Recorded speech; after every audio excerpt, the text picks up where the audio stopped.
A person who remains unshaken, no matter the storms of life, reveals a secret that the majority of us miss. In the midst of chaos, when plans crumble, when insults are hurled, when the unexpected twists and turns challenge our sense of security, there is a stillness that some are able to access. It's a quiet inner knowing, a strength that doesn't rely on external conditions. What is it that allows a person to stay unmoved, unaffected by the turbulence around them?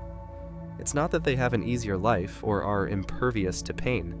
Rather, they have cultivated a relationship with their inner world that doesn't depend on the world's fickle rhythms. They understand that peace doesn't come from changing the outside world, but from mastering the mind's reaction to it. Most of us spend our lives reacting, constantly, incessantly, to the forces outside of us. We react to others' words, to unexpected events, to circumstances we never anticipated. Someone cuts us off in traffic, and a burst of anger flares up. A comment from a friend stirs up insecurity, a ripple of doubt spreading through our thoughts. Why is it that some people can let these things roll off their shoulders, while others seem caught in the currents of their own emotional reactions? The answer lies not in the external events themselves, but in how we choose to interpret them. Jung once said, "Until you make the unconscious conscious, it will direct your life and you will call it fate." Our reactions to the world are rooted in the unconscious stories we tell ourselves about who we are and what we need. When we are triggered by someone's words or actions, it's not those words or actions that harm us. It's the unresolved parts of ourselves that those words touch. If someone insults us and we feel anger, it's because there is a part of us that still believes that their insult has the power to define us. If someone dismisses us and we feel hurt, it's because there is still a need for external validation buried deep within us. This is the essence of shadow work, the process of bringing the unconscious parts of ourselves into conscious awareness. Every time we are triggered, there is an invitation to explore these hidden wounds. The frustration we feel, the anger, the fear, these are not signs of weakness. They are indicators of where we have yet to heal, where we have not fully come into alignment with who we truly are.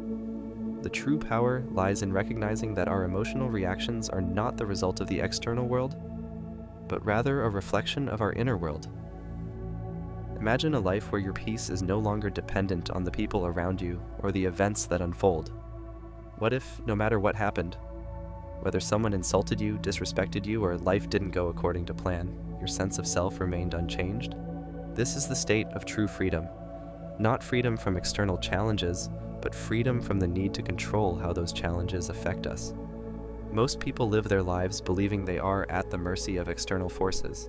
They think that if they can just control the world around them, if they can make people treat them well, if they can make life go according to their plans, then they will be happy. But the truth is, this kind of control is an illusion. No matter how much we try to manipulate people or circumstances, we cannot control them. The only thing we can control is our perception. Jung understood this deeply. He knew that the world is neutral. It is neither good nor bad, kind nor cruel. It simply is. What makes it seem otherwise is the lens through which we view it. This lens is shaped by our beliefs, our past experiences, and the stories we tell ourselves about who we are and what we need. When we change the way we see the world, when we stop seeing ourselves as victims of life's circumstances, we step into a new realm of possibility. We no longer react to life. We respond to it from a place of awareness, not fear. This is not to say that the challenges of life will disappear.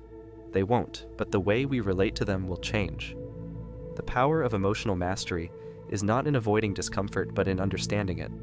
When we stop reacting, we stop being controlled.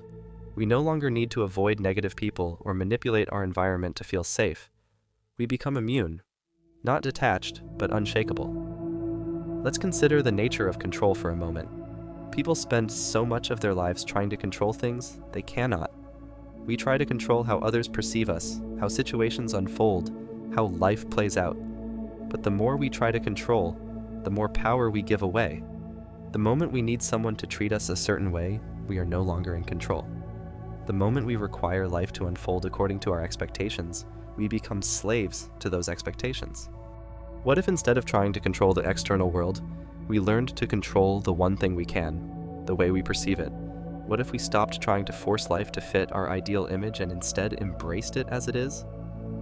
This is where true freedom lies. The moment we release the need for control is the moment we tap into our own power. We no longer need external validation, no longer fear failure, no longer try to force life into a particular mold. We move through life with grace and ease, responding to what comes our way with the knowledge that we are not at its mercy. The key to becoming unshakable is in mastering perception. When we see ourselves as separate from the world, as victims of circumstances, we are trapped. But when we see that we are the creators of our experience, when we realize that nothing can affect us unless we allow it to, everything changes. The world no longer has the power to dictate our emotions. We become the ones who determine how we will respond to it. This shift in perception is not just philosophical, it is psychological.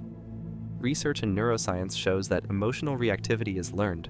The more we react to external events, the more we reinforce those neural pathways. But the good news is that we can retrain our brains. Through mindfulness, self-awareness, and emotional regulation techniques, we can rewire our habitual responses. Over time, triggers that once caused us to spiral no longer have the same power over us. Failures become opportunities to learn, insults lose their sting, and uncertainty becomes a natural part of life that we can navigate with ease. So, ask yourself, are you living in reaction or in action? Are you the master of your perception, or do you allow the world to define how you feel? Once you understand that nothing outside of you holds power over your inner state, life becomes a completely different game. You are no longer at the mercy of external events. You are the creator of your reality. You are unshaken, not because the world has changed, but because you have. The real power lies not in controlling the world, but in mastering how you see it. The moment you stop reacting to life's challenges, you begin to reclaim your energy. You stop being controlled by the world and start controlling how you respond to it. And in that moment of stillness, you find your true power. Thanks for your patience. Stillness is not the absence of movement. It is the absence of reaction. In that stillness, a higher form of awareness emerges. Not the mind's voice, not the ego's urgency, but the quiet presence that simply observes. And in that observation, something begins to dissolve. All the stories, all the attachments, all the identities you've carried like armor start to loosen. You begin to see clearly, not through the eyes of fear or habit, but through the clarity of pure perception. Imagine walking through life not as a character in a script, but as the screen upon which the movie plays, unbothered by the roles, unshaken by the scenes. Not because you don't care, but because you now see the illusion for what it is. And in seeing, you are freed from it. Most people don't realize they're hypnotized, not by some external force, but by their own conditioning. Beliefs inherited from childhood, patterns picked up from society. The mind has been programmed to interpret the world a certain way, and then to react to that interpretation over and over again as if the reaction itself is inevitable. But it's not. It never was. You are not your programming. You are the awareness that can witness it and choose differently. When you feel anger rising, what if, instead of expressing it or suppressing it, you simply watched it? Not with judgment, not with fear, but with curiosity. Where is it in the body? What thoughts feed it? What fear lies beneath it? Because behind every reaction is a fear, and behind every fear is a story that was never true to begin with. The moment you see that, you disarm it. It no longer controls you. It no longer defines you. And here's what's truly wild. The more you observe, the less you react. The less you react, the more you reclaim your power. The more you reclaim your power, the quieter your world becomes. Not because the noise outside stops, but because it no longer echoes inside. That's the shift. True peace isn't the absence of chaos. It's the absence of internal conflict. It's the end of the war within. You begin to realize that the storm was never out there. The real storm has always been inside. The winds of unhealed emotion, the thunder of old beliefs, the lightning of unmet expectations. And when you stop identifying with the storm, it loses its grip on you. You are not the thoughts that pass through your mind. You are the space they pass through.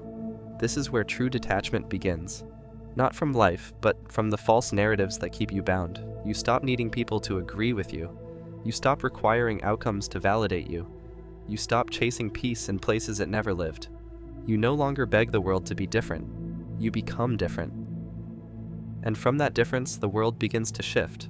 Not because it changed, but because you did. Because your perception transformed. Because your inner state no longer depends on outer circumstances. The world is no longer something to fear or conquer. It becomes something to observe, engage with, even love, but never be enslaved by. That's the power of internal mastery.